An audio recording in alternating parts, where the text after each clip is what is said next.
What would you do if you were the director of cricket?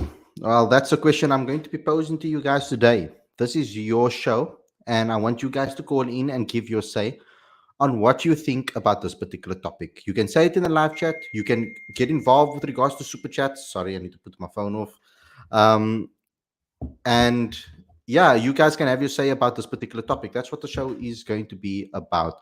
Before we get going, before we get the show started, there's a couple of things I want you guys to do. The support has been immense. Thank you guys for all the support and the nice messages that I've been reading in the live on the YouTube channel, and the debates and the conversations that are going on over there.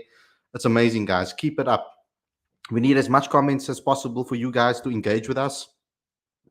I'll tell some of the panelists also to get involved in the comments and talk to you guys as well there to debate some topics that we maybe might have missed on the show, and we can obviously take it further in the comment section. So thanks a lot for all that, all of those comments, etc. I want you guys to keep doing it. There's a little message that I'm going to give you guys after we obviously do the intro as well. Please, if you're new to this channel, please subscribe if you're new. There's the bottom right hand corner. Link is on the screen as well. You can do that and click the notification bell, of course. Very important that you do so to get notified when we go live, but not only when we go live, because we do go at random times. We upload videos, interviews that I've been doing in the week, etc. So please notify yourself with that by pressing the notification bell, of course. There's a couple of other things that I would like you guys to do too. Please download the latest issue of Cricket Fanatics magazine monthly. Every issue is 100% free, straight to your inbox every month. We are working very hard on the next issue to kind of reflect on the World Cup, where things went wrong, etc. Get some interviews in there to try and to understand what's the future of South African cricket moving from forward. We did a whole show last night where we discussed that topic as well. So please go and watch that too and share it to as many people as possible. If you want to actually help us and give us donations, etc., with regards to helping and promoting South African cricket, please become a patron today. The link is on the screen as well as in the description. And if you guys want regular updates, news reports, press releases, those type of things, feature articles, opinion pieces, all of those type of things, that's cricketfanaticsmag.com. You get everything that you need from us, guys. So go ahead and go regularly to cricketfanaticsmag.com on a daily basis to get that views up there too. So without further ado, let's get straight into today's video. Looking forward to discussing this topic with you guys. It's your show. Remember to call in, everybody. See you soon.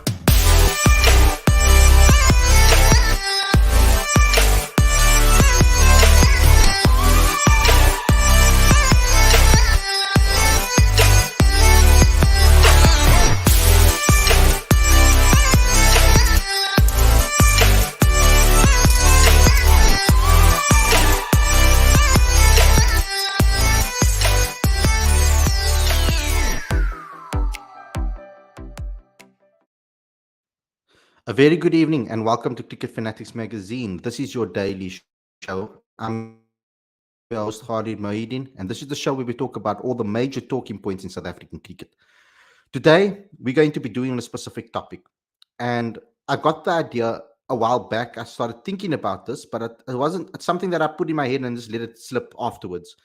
I felt that recently we've been doing a lot of shows with panelists and guests, etc., and I haven't really had an opportunity to chat to you guys in the live chat and give you guys opportunities to call in other than the review show. And a fan, actually a Patron, suggested on Instagram, Stuart, he suggested that we do a show like this where I give you guys an opportunity to call in and give your say on a specific topic, particularly this one. What would you guys do if you were the DOC? So that's what this show is going to be about. I'll be reading your comments in the comment section, as many as I can reach. If you guys definitely want me to read your points, then please get involved with the super chat. I'm going to be activating the super chat right now, so you guys can get involved with that. You can give in your questions, and I'll be forced to read it and read your points of view out. But you can also call in. Now, I've seen Ikram is at the back here that has called in, but his device hasn't been connected, so he's going to have to try and reconnect his device again, maybe via his browser. Because I can't see you and I won't be able to bring you on the show. The button to add you is not there. So please try and sort it out before you call in, bro. So let's start reading some of the questions in the live chat for now, and all some of the suggestions in the live chat for now. And smash that like button, please, guys. Please smash the like button too. We're going to start right to the top with Justin. He says, first things first is changing the captain. Bavuma's batting average as a captain is below average. I rather give Markin captaincy. He can't do worse than Bavuma, and that's a good point because I think the captaincy is a good point to start. I do feel that we're going to have to maybe change the captain going forward because I've already spoken about we're having to reset and the entire system of South African cricket planning for the future over the next 3 to 5 years, making sure that we put in place the right team selections at the right particular time, finding the right players with the right mentalities so that we can bring them into the system at the right time, together as a unit, growing and learning and losing and together, because it's important to learn from losses too as a group. It builds character, it builds a lot of strength amongst the group and culture as well. So there's a couple of things like that that I'd like to see. And I agree, it starts with the captain. The captain needs to be able to bring the group together and to make sure that the culture is good for the next generation to come in. I think someone like Faf du Plessis was very good at that. He spoke about it as well in his book, when he spoke about the fact that the way he was treated by certain senior players made him feel that he never wants to let anybody else experience that in the dressing room again. And I've seen it firsthand in how he involves the youngsters, gives them support. He's there for people to be able to lean on if they had any troubles. He also allowed open conversations in the group as well. That is very important, and honesty. Ikram, your device is still not connected, so I don't know what you need to do. I don't know if you're on your computer or on your laptop. If you're on your laptop, please go to your settings on your particular browser to check why your device isn't connected. There's something going on over there. There's something wrong there. Let's move on to the next comment. Gurav says we need a complete overhaul, change in structure, change in management, change in captaincy, change in selection process, and more tours for for the A side and emerging sides. Yeah, I agree with you. And it's going to be very tricky because the amount of money in South African cricket at the moment for those type of tours is a bit of an issue. It's a bit of a problem. So because they can't really afford to, we can even see it by the FTP. They've obviously reduced the amount of tests we play. Test cricket is quite expensive to run in general in international cricket. So if South Africa can't afford to play as many tests as they used to, imagine having the budget to be able to organize these SA8 tours and emerging tours, etc. Because it is a long time away, and also normally it's not in necessarily um, the main areas or main stadiums. So it's a little bit, I think, maybe more pricey for people to live in different areas. But that's another discussion. That's just maybe a theory more than an actual fact. Kani, even Minnows are smashing KG for the past 5 years. Surely no excuse for that. Can't pick a player based on reputation. He was one leaking those big run overs for us in the last two World Cups. And that's 100%.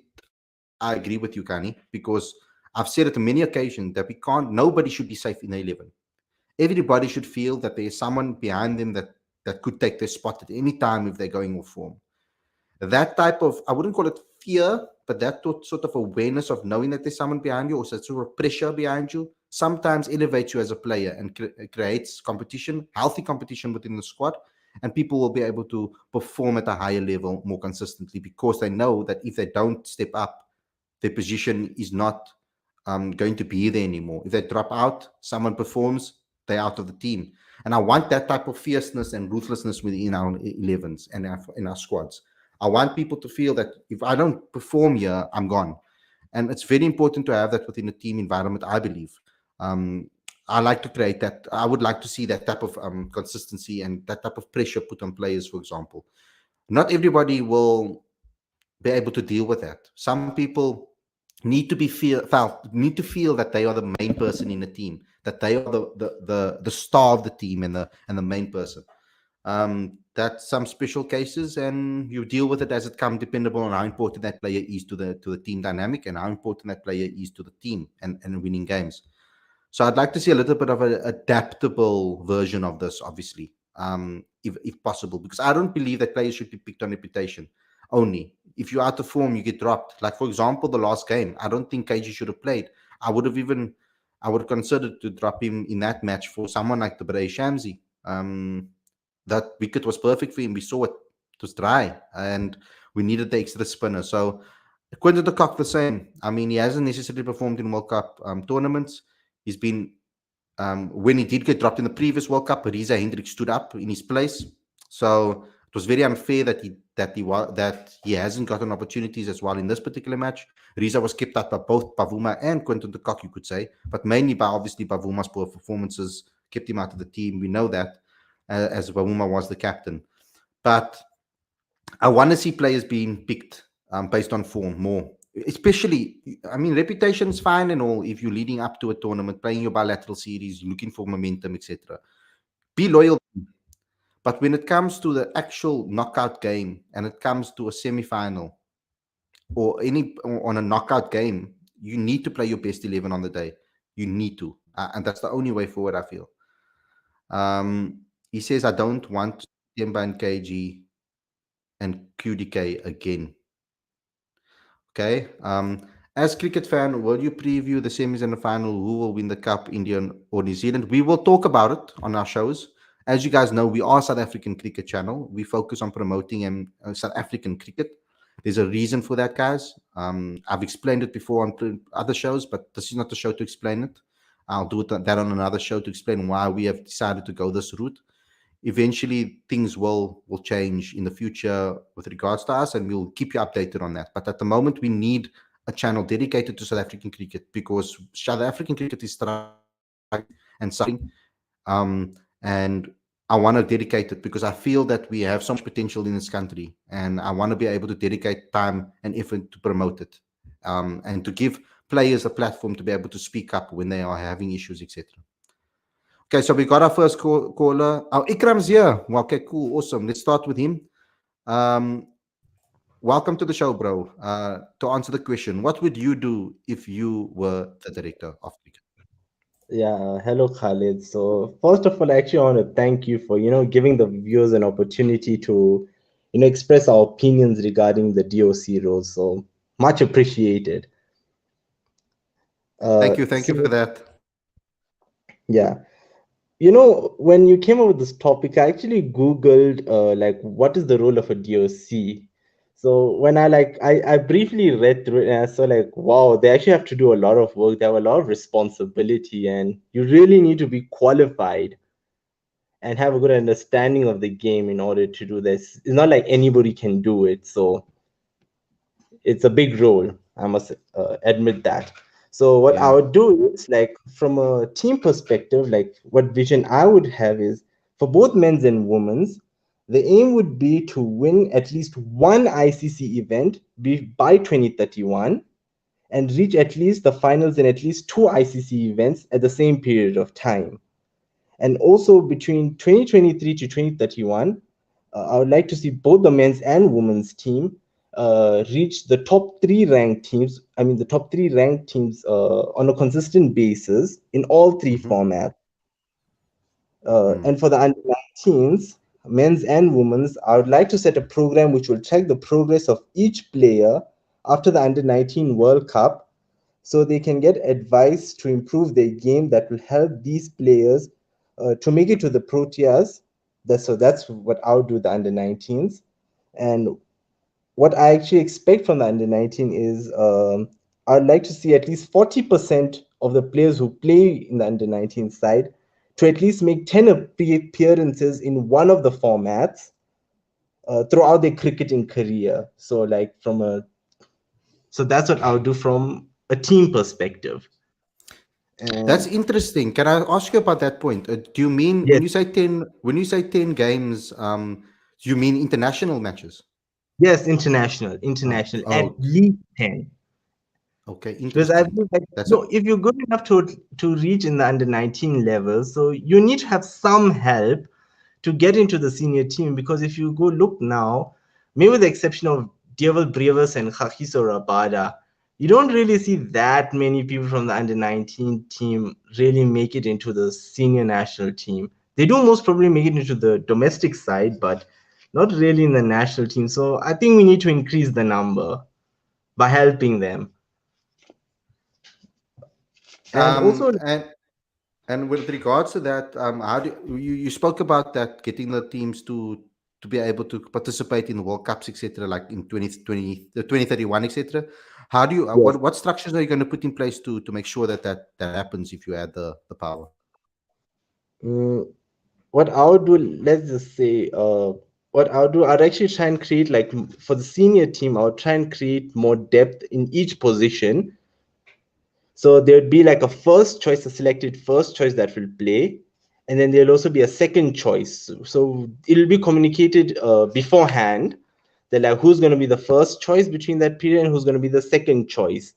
So let's just say if something happens to the first player, whether it's injured or unavailable regarding circumstances, the second choice player will come in place of the first choice, and he will have like similar playing attributes to the first choice. So let's just say if you're an opening batsman, so we're going to try and get a like, so the second choice will be like to like the first choice. So that's what I would do. I don't know if that answers your question. I know it was not so clear, but yeah, you get the idea.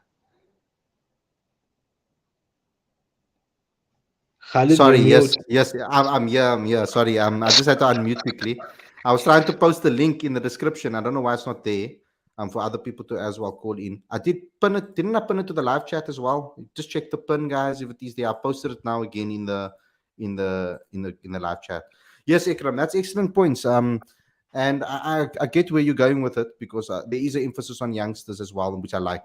Um, what else would you? Is there anything else you have, or is that all you got? No, no, I actually have quite a few more things. So Go now, ahead. as you like this franchise cricket going on, and we are struggling to get a balance between franchise cricket and international cricket.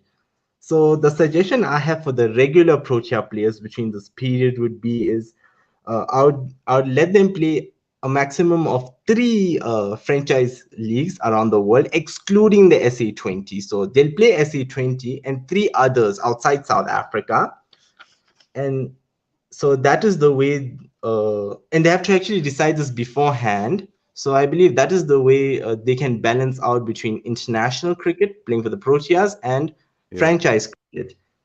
And also yeah, it will also encourage them, not encourage them, like this will also help them to reduce fixture congestion so they can get enough time to rest, uh-huh. so when they come to play they can give their best. So they also need rest. That's yeah. Of course you do.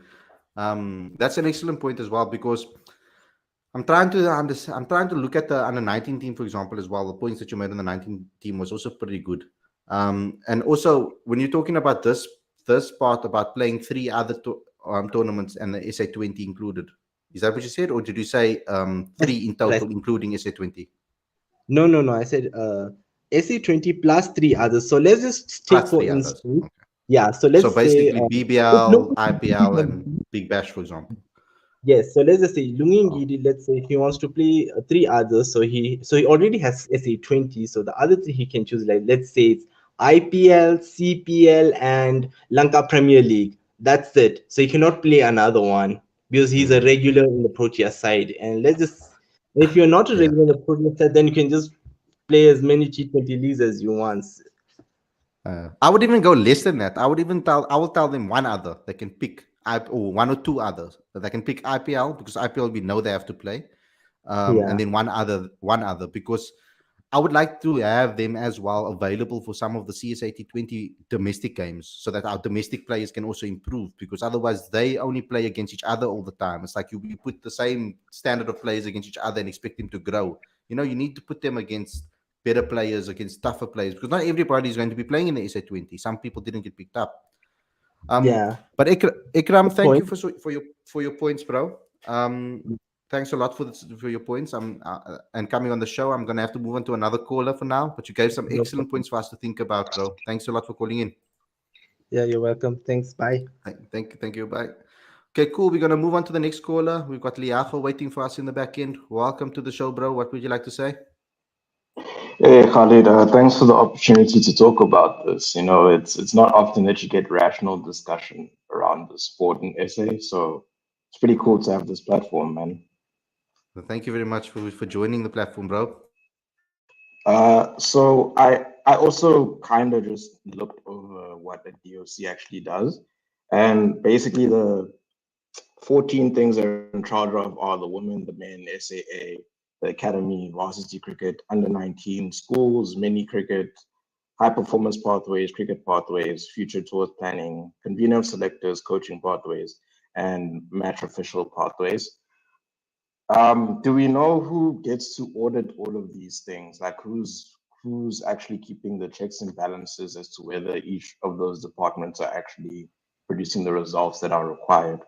Is my I question. th- I think the CEO is very much involved with that. They'll also have obviously COOs, etc., to be able to check the balances and all the money things involved, etc. So they do have teams above Enoch, for example, and he will also have a team involved with himself. So there are also people involved with, for example, development and the future. I know Niels Momberg is very much involved with that in South Africa in the CSA setup, the Kayo Majolo weeks, all of those type of things. He's very much involved with that and doing amazing work over there. So the CEO will be very much involved with regards to making those decisions, I think. And then how involved is the DOC with like the actual provincial teams? So the DOC's job actually, so I think what happened was Graham Smith kind of, you could say, um, how can I explain this properly? Okay, so it's the way Graham Smith took the role as a DOC is not actually what the role is of a DOC. He basically only focused mainly on the main team, which is the South African team. A role of a DOC actually is beyond that. You go from school level right through to more I would say more under 19 level than school level, but between that Kaya Majola week level, so grade 11, 12, I think there are things in place for with regards to the TAP camps, etc., that are also involved in, but that's the entire structure of South African cricket. So the DSO is actually responsible for women's cricket, under 19s cricket, and making sure that the men's team is also being able to work well, and the pipeline is also intact. It's all of those Mm, roles in one. So he's going to have to build a strategy. It's a lot of work for one person. it is. I actually said, why don't they split it up the role between like a DOC, and then you can have like um, a secondary role, almost like a, what's the word I'm looking for now again? Darren Fletcher does a Secretary of technical, Cricket. or a technical director. So you split it Oh, between a technical director, and then you have your technical director will mainly take care of the logistics, things that yeah. like making sure the team's okay, making sure that everything that's needed from that perspective, making sure that everybody from a technical perspective, all the technical things are in place. And splitting those two roles would be great, because then all the DSC has to do is make sure that everything is running in place, to have those meetings, do the scouting, make sure that everybody's in place, making sure that the scouting system's in place. For example, the DOC is something that also I feel was brought and copied from the model in football. If you look at how a DOC at the football club works, for example, I don't know who you support. Who do you support, Liapo, in football? Barca. Barcelona. So Barcelona is a good example as well. They'll have a director of cricket. They have a president as well, which is different to a lot of other clubs. But they have a director of cricket that will be in control of all of the team that is involved, and he'll put people in place according to what jobs he needs. So, for example, you put someone maybe in charge of the scouting system, making sure that all the scouts are Mm, in place. You make sure that you put that the right coaches are appointed to be able to help him get to what he needs to be, making sure that the media side of things is run smoothly. So you know that your social media teams are in place and they're tweeting the right things. There's a plan going forward.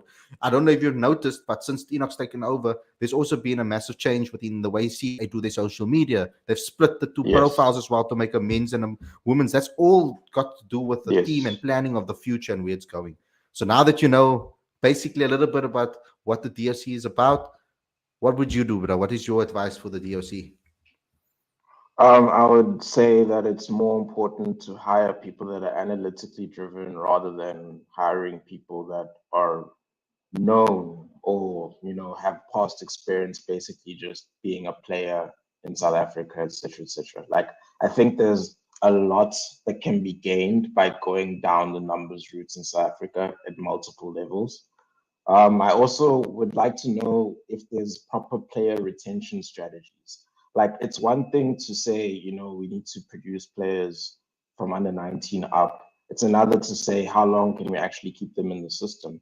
Because there are a few guys that have suddenly lost professional contracts or have went by the wayside, either immigrating to the US or England. So I just want to know if there are those strategies in place. For example, how come Gregory Matlokwana, Nono Pongolo, and Ibn Bota don't have pro contracts? I think Nono Pongon, I'm not 100% sure, and need someone else maybe to verify it with me or Nono himself. I think Nono's done with cricket now. Okay, I don't think he's going to be playing, I think, professionally anymore. Um, okay, I can't answer you about the other guy. But what my point, the problem here is, and I agree with you, we do have a problem with keeping cricketers in the system, particularly when they are in the university stages of their career. That they are trying to become whatever they are trying to become and finding a career in life. Cricket is not necessarily a sport that your parents will tell you, you know what, go play cricket, you're going to make money. It's not necessarily that case. So a lot of yeah, parents will probably suggest to their kids that they should have another career path to focus on. So before, yeah, the semi-pro contracts weren't that big. You get I think it was anywhere between 6 and 10,000 rand. So you can't really live off that in South Africa at least. So it was very tough to be a cricketer, and you saw a lot of cricketers, especially the ones that are doing, like for example, Joshua Stevenson. You guys obviously know about him, spoke about him a lot. He's a fast bowler that played on the 19 team. He's a youngster. He wants to study medicine, so he's going to be focusing yeah. on that. And He's on my yeah, campus. I know him. oh, is it? Okay, awesome. So I don't know. Yes. You'll be able to verify if I'm telling the truth or not. Yeah, no, But you he's are studying. telling the truth. Yeah, so he's studying medicine at the moment. So that's a debacle that they'll have to face. Go into a career path like medicine. I know of another person like Herman Rufus before. Same thing. He was a talented cricketer. Um, and what was an amazing thing about him was he got offered a contract by the Titans, and he had a decision to make because he was a straight A student too. So it was between Yes. engineering and cricket. And then what do you do at that stage? I mean, Aiden Markram even went away for 2 years to go study and play university cricket for a while. He stepped away from cricket completely after the Under 19 World Cup and went to study and find his way so that he has a fallback plan. So there needs to be strategies in place. And I also think for the players of color coming through that are maybe coming from disadvantaged backgrounds, I would like to see plans put in place for them for their careers in the future. If cricket doesn't work, what are you going to do next? What can you do in the side to still make money so that you can do your passion and play the sport that you love? So I'd like to see that actually. Yeah. So that's basically my gist of it is how do you retain players and Mm, basically push them forward. Also, one thing I want to know is the reason why I asked how much power or scope you have over the provincial sides is I've noticed that a lot of provinces have very different surfaces that they play on, or mm, different conditions that they play on. And in terms of T20 cricket in South Africa, the pitches that have been used in the past few years on like that they play on aren't necessarily representative of T20 worldwide. So they don't actually encourage like global T20 skills, if you get me. Like if you're a left arm spinner in South Africa, you're gonna be you're gonna get a lot of wickets, you're gonna have success. mm. But you're not necessarily going to it's not necessarily representative of where you are in the global landscape. So I was just wondering if they have that much power over what sort of surfaces they play on and what sort of team would they like to create in terms of what they Mm. want at the higher level. Yeah, I do think that when it comes, so most places now, I think Newlands may be the only ground I think at the moment that doesn't have a permanent groundsman, but the rest of the grounds have a groundsman that they obviously are in control of making sure that the wickets are intact for games to be played. I'm sure that they insert when certain teams come around, we know that certain players can't do certain things in certain conditions, and I'm sure that the teams will also have an impact on making sure that the grounds are equal and that they are good, or they want an advantage and maybe make it a little bit more fast or quicker for the people that are struggling to play. I don't think there will be a hectic involvement from the DOC with regards to grounds necessarily. They could perhaps maybe, which I suggested actually to the DOC, is that perhaps they could create certain, like make sure that certain grounds are made in certain ways. Like for example, the way Potch was for the CSA T20 Challenge. If that was on purpose, I think that's a genius stroke. We know that we struggle to be able to play on difficult conditions with the new ball, and we struggle up front. Majority of our batters in the system struggle with the moving ball up front and playing difficult conditions like that when the ball's moving. And that's the type of surfaces that they played on. Every surface in Poch was different. There was a surface that you could score 230, and there was a surface that you only score 130, 140.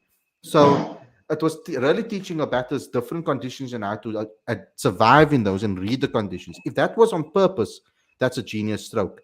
But there's another flip to that, because I think they're also trying to give scope to certain grounds that don't get international matches and attention.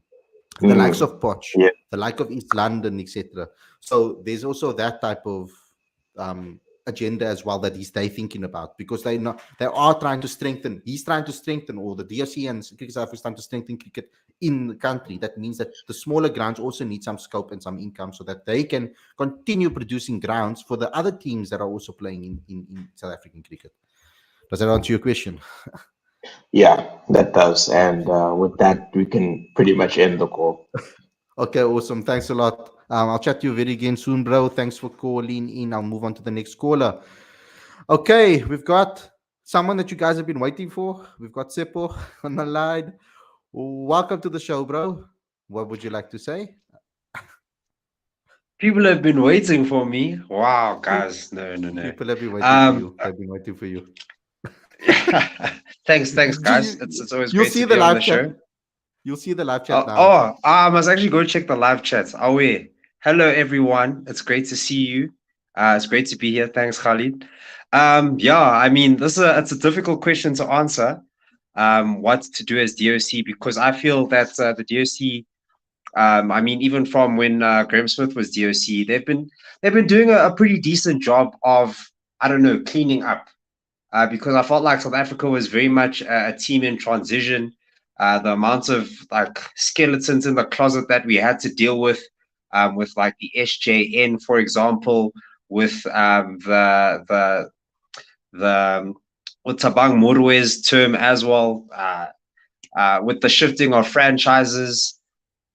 For us to look competitive in the World Cup was a good thing. And even when we were like losing our coach, you know, it was Mark Boucher's last tournament, and that was very much a surprise to everyone. You know, I was expecting to see him at least until the 2023 World Cup. That was the plan, and I was keen to see that. You know, and now you're sitting with the national team with no coach because you didn't really think, you didn't have plans for that, so you need to start planning ahead for a tour in Australia, and more importantly for a new venture in terms of like a new South African T20 tournament. And I don't know, if I were the director of cricket, just looking at this tournament, looking at the state of South African cricket now, I would be focusing on getting fans back into stadiums. I'm not sure. I'm sure we all watched the Bangladesh series where we thought, we got these guys, you know, we'll walk over them. We watched the ODIs in Centurion. Oh, they have our number there. Okay, we're okay because Pink Day comes. We do what we normally do at Pink Day, and then we go back to Centurion and we get thumped. It was pretty embarrassing. But what was more embarrassing was the fact that stands were packed with Bangladeshi fans, like outnumbering the South African fans tenfold, like easily, louder. You could see them more. I caught myself in one of those crowds, lost my watch. It was wild. You know, and we don't have those fans anymore. So I think, like, as much as we're always looking to the Proteas to, you know, hey guys, this is gonna be the year, guys. Maybe it's never gonna be the year. You know, like, it may sound pessimistic, but I want to put a positive spin on that. Maybe we're not like in the top 3 teams to win a tournament. Maybe we're not the dark horses. I think Pakistan are very much more dark and more horsey than we are, and they actually have a trophy. So maybe, like, as fans, we need to shift gears and be like, hey, we just want to see our national team grow. Trophies, you know, they'll come, but we need to get the bread and butter going first. Like, I don't see us winning an international trophy with the fans that we have now. Guys, I understand that COVID smacked us, but now it's December, boss. Now it's cricket season. And the boys even lost ODI points just to play at home in front of fans, because you can see that it's like you can see that they're taking this seriously. So yeah, as DOC, I think I'm happy with what's like Enoch's been doing, with what Graham's like done before, because you can see that they're shifting towards, we need to get fans back into stadiums before we do other things. And you know what? Like for the amount of turmoil that this team has been going through, and for us to crash out in the group stages as if this hasn't happened before, I'm not really like. At first, I was disappointed because I was like, guys, Netherlands. But now I'm just like, I think I spoke to my girlfriend's mom. I was like, guys, we lost to Netherlands. I'm so angry. And then she says, oh, we crashed out of another World Cup. And I'm like, oh, wow, this is literally the same old story. Maybe we weren't supposed to win trophies. Maybe that's not like our destiny. But we can still enjoy cricket while not winning World Cups. I mean, I've been doing it all my life. Most South African fans have been doing it all their lives. So, maybe we should start like, maybe. So what I'm saying is, as fans, as South African cricket fans, we need to start taking up the mantle and backing our boys. Might not always agree, but at least just buy the tickets, support the guys, because that's what's going to get them over the line. Well, maybe not get them over the line, but it would be a whole lot easier. This campaign would be a whole lot easier if people weren't put under pressure from like home fans. So yeah, like DOC, just get us to love cricket again. There was a time when I was feeling sat with cricket, but this like Mark Boucher's tenure, where he had to go into SJN hearings, where Themba Bavuma had to face and then we make this guy our captain because this guy's a nuggety guy, and then people are coming at him the whole time. Like, maybe I'm tired of fighting, I want to just like enjoy cricket, and this team made me like enjoy cricket. And then just before we played against Pakistan, I was very stoked for that Pakistan game. My hope was there. The hope came back, and I think as fans we must respond to that. Respond to what the DOC is doing, because it's not like they're not doing anything. A lot of the things that we're talking about now, I'm sure they've already brought up, and I'm sure you'll find that things like have been done to do this. So yeah, I would. So to answer the question, what would you do if you were DOC? Whatever Enoch is doing, I'll do that. That's me. Awesome. Wazim Akram, you've been blocked as well. Don't do that again, please. You know what you've done. Tsepo, thanks a lot for coming on the show, bro. We're gonna have a panel show tomorrow where we're gonna talk about the CSA T20 challenge. I want to go into details about what we learned from the tournament specifically, and what we learned from our players. So thanks a lot for coming on the show, Tsepo. We're gonna move on to the next caller, bro. Thanks a lot. Let's move on to Tahsin Dasu. Welcome to the show, brother. What would you like to say?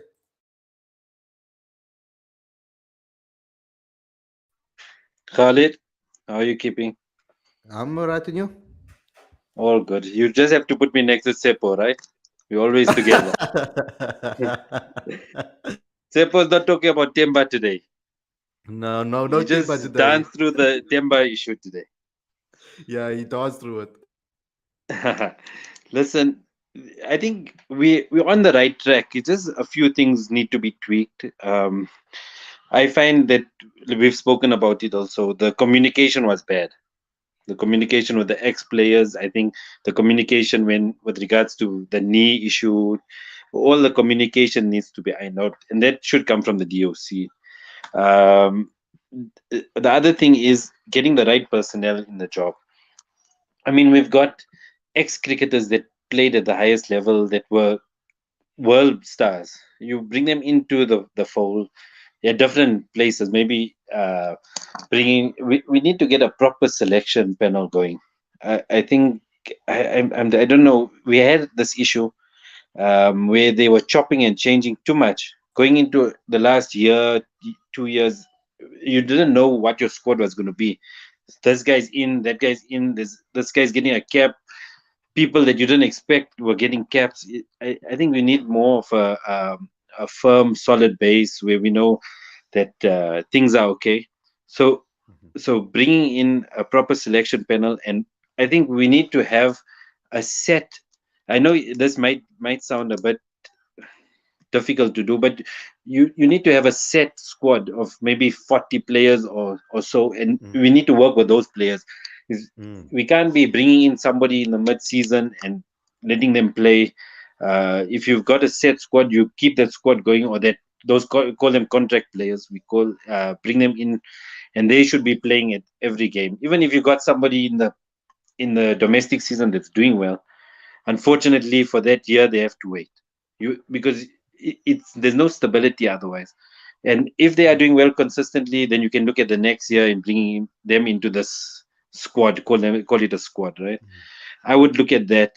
Also, you need to separate, get a separate youth director, separate woman director, somebody who's going to see to that, and somebody who's going to say, well, I would obviously, or to be honest, that's our priority, and that's the first and the main thing, right?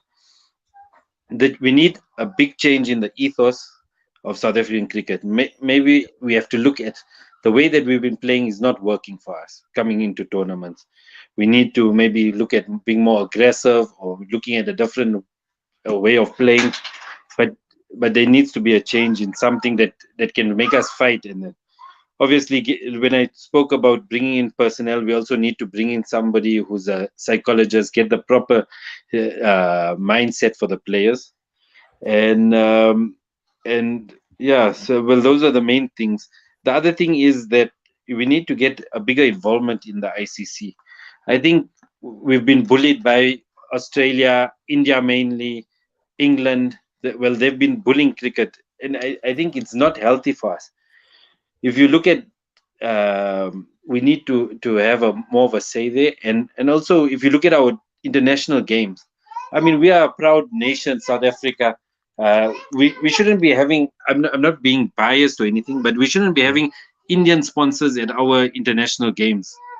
We should have buy-in from corporates. We should have a prouder South African venture going on. You know, I think those were my things. Also, the other thing is, I'm not knocking the T20 SA T20 coming, but I feel that we didn't get any involvement from any Australian players or any of the big English players, or Pakistani players. That brings in experience. The new guys are playing with these guys. They are in the dressing room. They learning and getting experience from them. What better way? We've got a tournament that's coming. It's a great idea, but it's just not got that buy-in from the international cricket community that the English T20 and a few like that, but it's not the big guys. Where's the best, or where's Virat Kohli? Bring those guys into it. I know it's early days, but if you bring those guys in, our youngsters, our under 19 players, or our guys playing domestic, in and around these guys, what a great benefit that is for South African cricket. Also, maybe structuring it in a way. Yeah. With regards to that and the Indian players, I'm sorry to interrupt you there, Tahseen. I just want to let you know that so you can add it to your list. The India players, they have I think there's a contractual thing between them and the IPL that they can't play in other leagues. So that's why you won't see the India players playing in any of the other leagues. I'm hoping that South Africa can be the first league to bring them in. Yeah. Because I thought but look at the Australian guys. We could have got a few Australian guys in there. We could have got some of the Pakistani guys, we clashing with some of the other T20 leagues, and they have there's pre-contracts. We could have done it because we did it with the MSL, but there's some pre-contractual things that have been signed with other leagues that are competing with South African T20 as well. So people have to actually choose between if they want to play overseas or play here. So they're going to take where they're going to get the more money, and it all depends on how much they're going to go for in that auction. Yeah. So I think, if we look at that, last time they tried to set up a league. and to me it failed miserably. I think you need to have full buy-in from guys. You need to have these international guys make a big difference to the tournament. Of course, I yes. don't know. I feel like when I was initially looking at the thing, I thought, okay, we're gonna get some international players, bigger guys, and we didn't get that, unfortunately. Do you think that is a measure of our success, or it will be a measure of our success? I don't know. I mean, this time around, we got on the big English guys. I mean, the Josh Butlers of the world and all of that. But I think the Australia League is clashing with us a little bit. So we didn't Yeah, have so many Australians in the league. But the MSL was very successful with regards to getting some international stars from Sri Lanka, from Pakistan, um, from as well. I think it was Australia. There was a couple of big bash guys, but more experienced that are Yeah. not international players. And then they had people from the West Indies as well. There was a massive yeah. contingency of West Indies players. So I'm sure that it will equal out. I think we need to just be patient with the first league, and I think it will Sure, equal out as time goes on. 100%. I do think it's the first time, so Yeah, but it's just but something that we should think about. yeah, definitely. Taksin, thanks a lot for giving me a call, bro. Please call in on the show again in the future. It's always nice to talk to you, and the fans also love listening to your comments. Let's move on to the next caller. We've got Sadiq waiting for us in the back end. How's it, bro? What would you like to say? Hello, Khalid. How's it? How you doing? Long time no talk.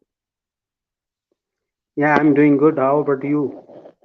I'm doing good. Still feeling the heartbreak from the loss in the World Cup, but so slowly but surely looking forward towards the future. So I might be recovering a lot quicker than I thought I would.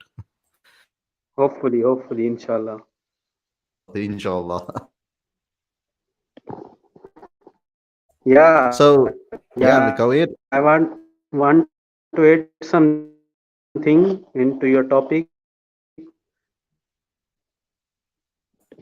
Go ahead. Hello.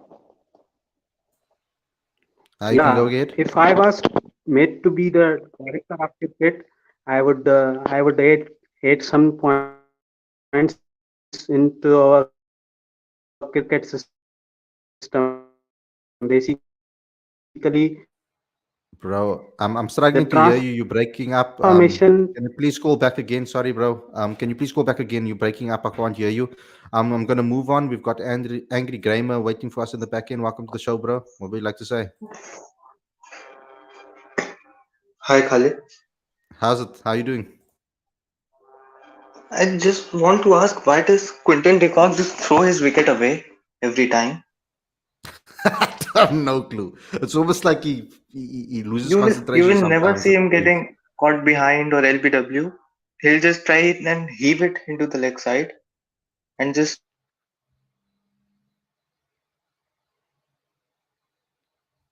Another caller, but not working. There's a connection problem over there. I don't know why the cock does that. He seems to be for he seems to be losing his wickets like that on a regular basis. He gets himself out ultimately. We've got another caller, Likle. Welcome to the show, brother. What would you like to say?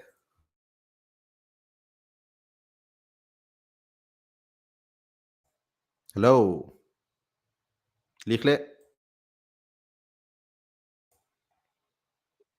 Nothing. Can't hear you, bro. So okay, call back again. Let's bring Angry Gamer back again. How's it, bro? You asked about Quinton. yeah. To be honest, No, I can't really answer he really, that really question. needs to step up. I'm very, very hurt. Please, can he? Yeah, He's it's just throwing crazy. his wicket away. He's great in the offside, but he just wants to heave it. I don't know what he tries to do. He retired from Test cricket. He said that he wants to focus on white ball. But what's that? What was that?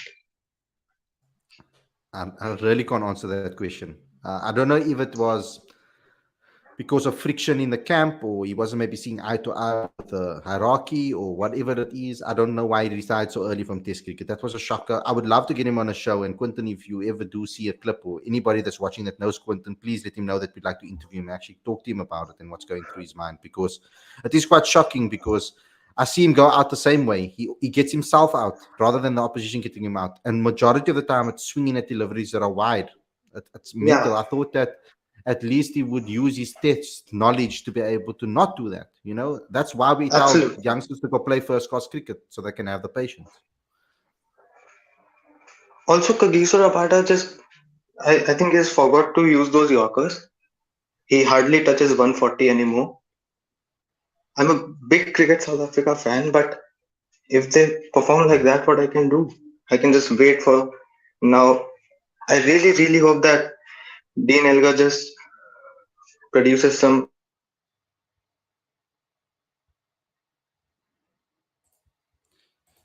Okay, thank you. Angry Gamer's gone again. I think the job of the DOC will be exactly that, to be able to put things in place so that players do not do this, and to make sure that we can keep these players intact, and also to make sure that the players are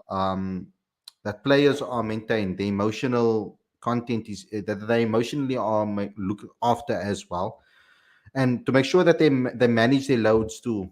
It's very important that that also happens, guys. I'm going to call it the show. Thanks to everybody that called in on the show. We will do more of these, where I ask you guys topics and you can call in.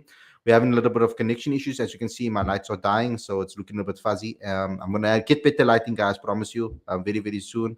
I've been pushed by my dad as well to get lighting, so we're going to be getting that very, very soon, hopefully. But thanks a lot, everybody, for tuning in. I hope you guys enjoyed this episode. Don't forget to subscribe, click that notification bell for all future videos, please. Very important that you do so. And also download the latest issue of Cricket Fanatics magazine monthly. Every issue is 100% free, straight to your inbox every month. Link is on the screen as well as in the description. And you can become a patron today to help us grow and promote South African cricket. Thanks a lot for watching, everybody. I'll see you guys again tomorrow with another daily show. We're going to do a panel show tomorrow when we're going to talk about the CSA T20 Challenge, the top players, the players that didn't perform so well, the conditions, what we learned from the tournament, etc., etc. So stay tuned to that. I'm going to try to get them Paul and Tim from the Full Quoted podcast on as well. So stay tuned for that show. Thanks a lot for watching, and we'll see you guys very, very soon. Peace out.